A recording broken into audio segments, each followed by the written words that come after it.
Во изминатите неколку денови во просториите на Општинската организација на Црвениот крст Струмица се одржаат 3 работилници на тема основи на прва психичка помош и психосоцијална поддршка.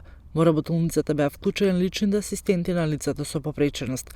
Работилницата беше предводена од нашите обучени тренери за прва психолошка помош и психосоцијална поддршка Жанета Органџиева и Велича Ристова.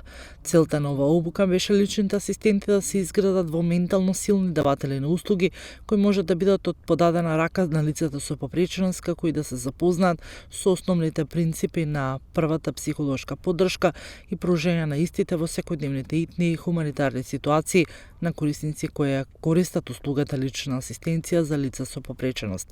Работилницата започна со запознавање на учесниците со обуката и се одвиваше во 2 дела, од кои во едниот дел имаше и предавање за прва психолошка помош, а во другиот и психосоцијална поддршка. После секое предавање се спроведе и вежба и се оствари простор за дискусија и споделување на искуства кои ги доживеале со корисниците. Во склоп на 3 работилници беа вклучени 33 асистенти. На првата работилница учествуваат 10 асистенти, на втората исто 10 асистенти, а во третата и последна работилница учествуваат 13 лични асистенти. Учесниците, задоволни од начинот на кој се одвива работилниците, покажа интерес за дополнителни предавања.